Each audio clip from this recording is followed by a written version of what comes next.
Now, let's talk about why my voice matters. Other than the fact that I've been watching the WWE for over 20 years, my voice matters because it's an unbiased opinion.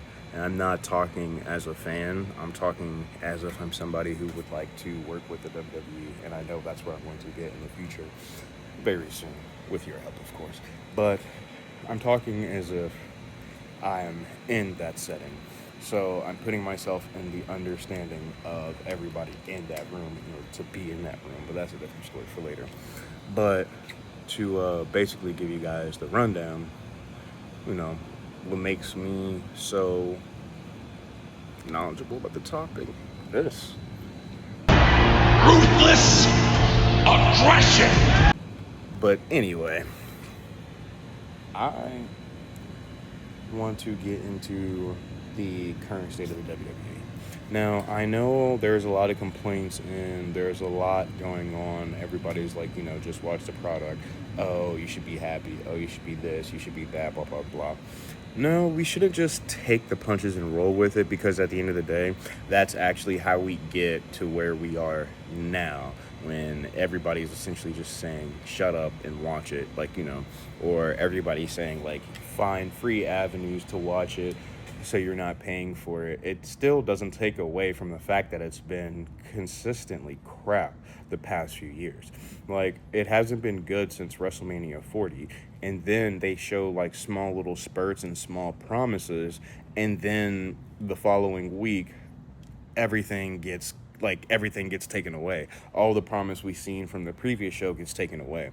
And all the PLEs or the pay-per-views, like everything, the climate of wrestling is changing, or rather the climate of WWE is changing.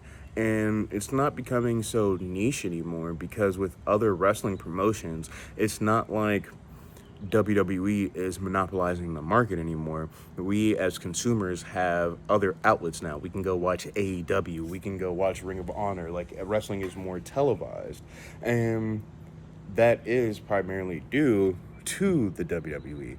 Now, is this competition good for the WWE? Yes, it is very good because it gives us as consumers, like I said, different outlets. It's not like we have to wait Monday, Tuesday, and Friday anymore just to watch wrestling. Or for my real fans out there, if you couldn't watch Monday Night Raw, then you stay up at 1 or 2 a.m. in the or Saturday morning to watch the recaps. Like, that's what I'm saying. Wrestling has been so easily accessible in the past, but then now they make it so hard to watch it. It used to be on Peacock. You used to be able to just go to Peacock and literally watch everything in the whole vault, or you used to be able to go to the WWE network that everybody pulled their pants down and crapped all over. And it's because of these complaints as consumers. That's why the things keep changing. Like, for example, everybody complained for like a month straight about Jay being in the title picture, and then they remove Jay from the title picture, and then everybody's like, why is Jay no longer in the title picture? Why are we not getting any more yeets during commercial break? Why are we not getting this? Why are we not getting that? Fans need to just make up their minds and move with one collective thought process. But that's going to be hard, and that's why WWE should really stop listening to the internet as a whole. I think that they should come up with some like type of something essentially like what they're trying to do with the John Cena Classic or what they did with Cyber Sunday, and make it more interactive, make it feel like the fans have a voice, because right now everything's going downhill and it feels like the voice is being taken away with everything that they're doing. Like, TKO is no longer allowing the reaction videos, so they're purging all of those throughout social media. It just seems like wrestling is getting hard to access for some reason, and it's becoming so expensive.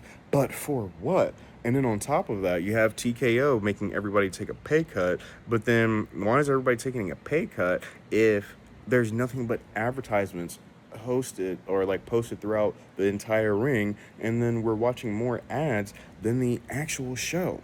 So in all actuality, we really need to understand and we really need to know like what's going on in that office, because from our point of view, it just looks like Triple H is doing a crappy job. But then if you take the time to do the research, this has nothing to do with Triple H. Triple H is the one that we can blame.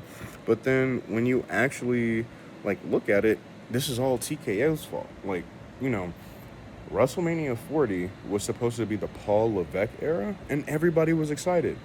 WrestleMania 40, the build up to it, it made me so excited for wrestling again because it made it feel like the early 2000s. It made it feel like the Ruthless Aggression era.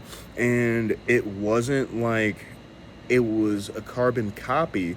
It was the vibes that everybody was bringing. It was the storyline. It was the pacing. It was just like everything under Triple H's like first tenure was solid. It was golden. It showed a lot of promise. And then SummerSlam shows like good promise. They make it a 2-night event because they're trying to, again, take away from WrestleMania because that's Vince's thing. So now you have SummerSlam 2 nights. First SummerSlam under Triple H, the Paul Levesque era. It was solid. It was good. And then the following year happens. You know, it's a little questionable. We have the Brock Lesnar return. And then we'll see how SummerSlam goes this year. But the PLEs, it seems like they're losing their flavor or they're losing the aesthetic. And it's not only due to like the rings or anything like that. It's just the overall. It's like the overall packaging. Like when you look at WrestleMania 39 and 40, and then look at the stage setting like from 41 and 42 compared to like 39 and 40, it just doesn't give that same like WrestleMania feel. It's just like especially 42, it just feels like okay, yeah, we're back at WrestleMania. We're back at Vegas. There you go. Like they just slapped some stuff up there and they called it a day. I don't feel like they're putting enough effort into it, and there's been multiple reports that they're using AI to generate everything. We're using computers to find out what humans like now. You're a human, like, come on. If you got to do that, step aside and let Triple H run the business, because he was booking it. Like, I was excited for Triple H to take over because if you recall, he was the one that booked the whole John Cena and Randy Orton versus the entire Raw roster. So his booking has always showed promise since 20 years ago, damn near. So now he had all of this promise, and then, you know, the Authority comes in. The Authority, it was watchable. Like, that segment wasn't terrible. Like, you know, that time period wasn't terrible. It was watchable. But on the same, it showed promise. It showed that Triple H could handle it. So I'm confused as to why TKO is coming in and is like, nope, we're going to take creative control over everything, and you're in debt. If you're really this much in debt with the UFC and everything, you're trying to use the WWE to pretty much get you out of debt. Is this really the way to do it? Hiking up all the prices to every single thing to pretty much make it not affordable so nobody can go? And then if nobody's going, how exactly are you guys paying these people? And if you aren't really paying these people, how are you guys have workers? And if you don't have workers, how is the WWE still going to be around? There have been people who've done the math, and they actually think within the next 10 to 15 years, TKO is going to run the WWE out of business. Now, was that Vince's plan all along? It's like, you know, this will suffer without me? I highly doubt it. I hope not. But I mean, what is going on? And then we got the final boss who sits on the head of the who sits at the like on the board of TKO. He sits on the board of directors, and we have not seen this man since that whole John Cena thing.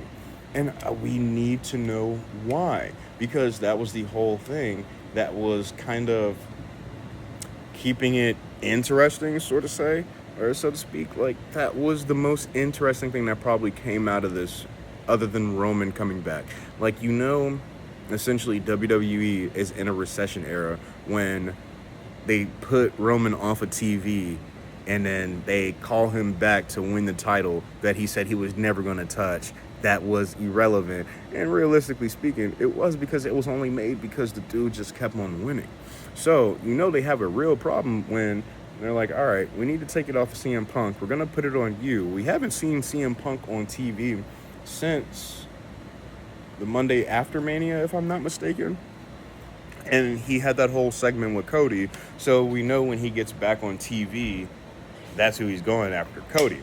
So that's what I'm saying. You have to keep giving all of these old people the spotlight in order to get things going. We need some new cash cows. Like, why is nobody putting a battery in Carmelo Hayes' back? Why are we, like, don't get me wrong, I love Trick Williams. I love what they're doing with the whole Sami Zayn thing.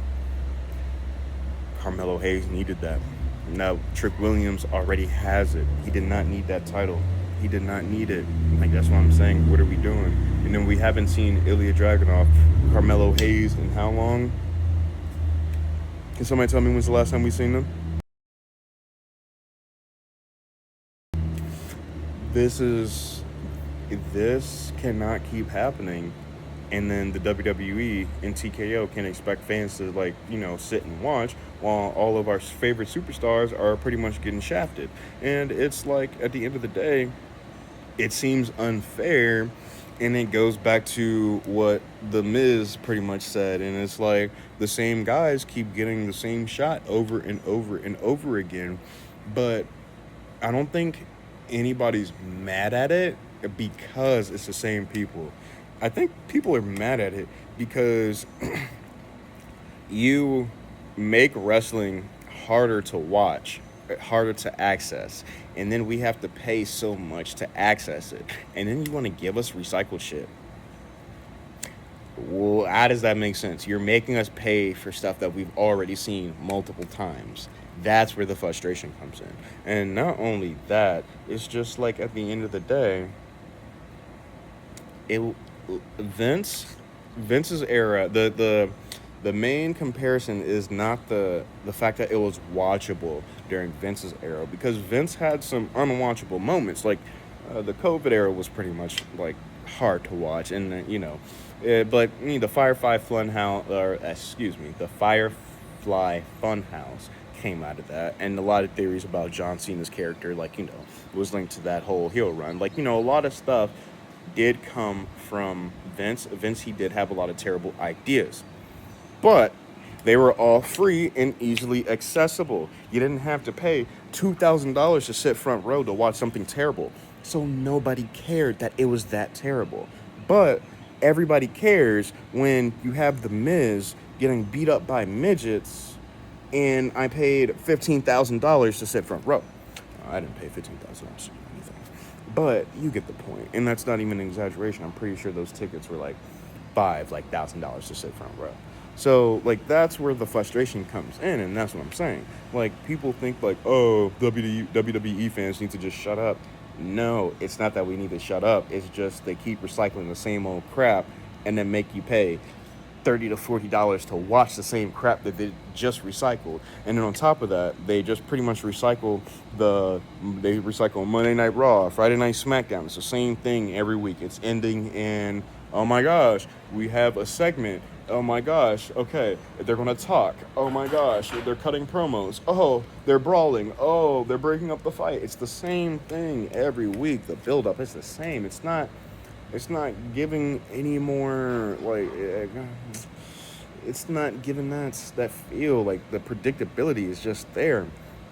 Like, you could see from a mile away in, like, the last 10 minutes when they, like, the pacing, when they start slowing down, or, like, when they start speeding up, it's like, okay, you can tell the direction of the match. The match is about to, like, finish. The match is here. I can call this spot. It's like, it's becoming too predictable. So not only is it predictable, and on top of that, it's recycled.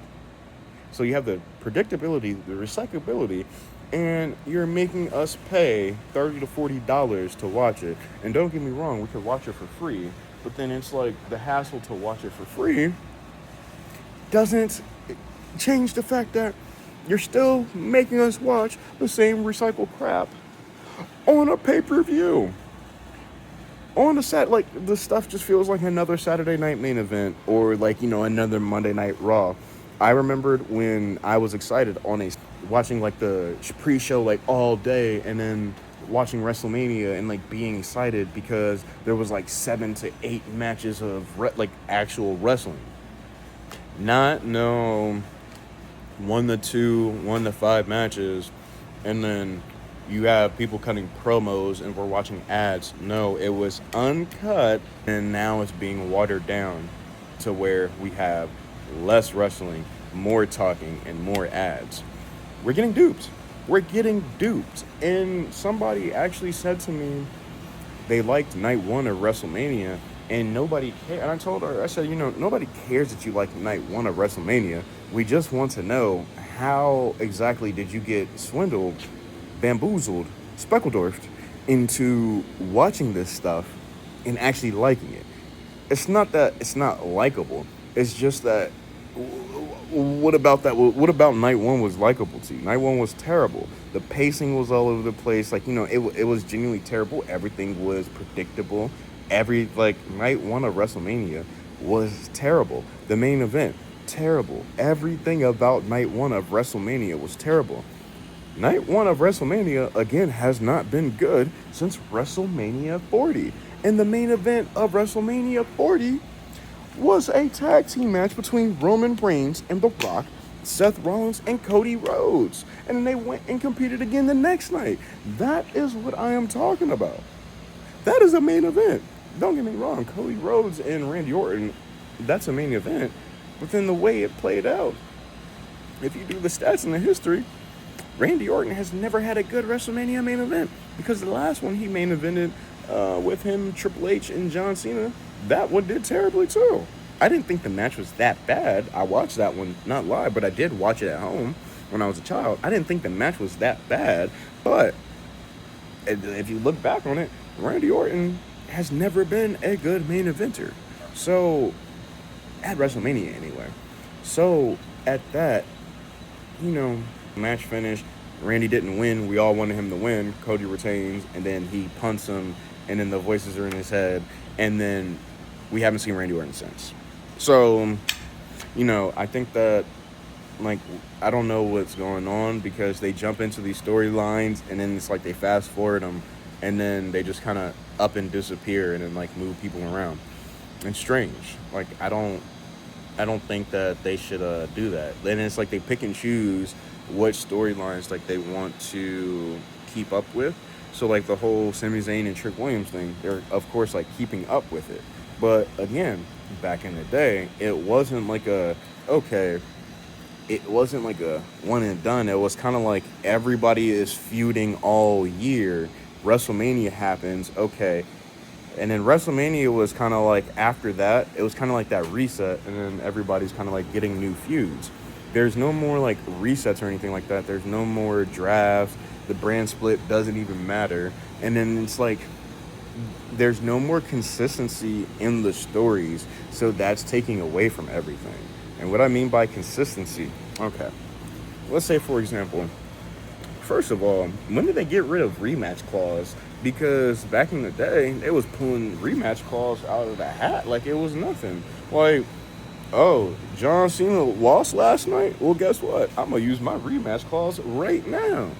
And then it's yo, where did rematch clause go? They pick and choose who gets their rematch clause. Carmelo Hayes, well, no, he had his rematch. He lost, but he still had his rematch, I guess. Ilya, I guess he had his rematch. But, when does Seth Rollins get his rematch? When does, Roman Reigns actually get his rematch? When do anybody, these people, when does CM Punk get his rematch? They remove CM Punk and then, tease them for SmackDown to, feud with Cody. And right now they're, putting Gunther in that spot to, give CM Punk a break. But I feel can't we do something better than just have Gunther randomly attack Cody, put him in a sleeper? It's the same thing. All you have Gunther doing. I challenge you. I am the best. I'm going to put you in a sleeper. You're going to fight me off of the sleeper. Sleeper. Every week. Every feud. Can we get a new angle? What's going on? The most interesting thing, we seen happen was I don't know.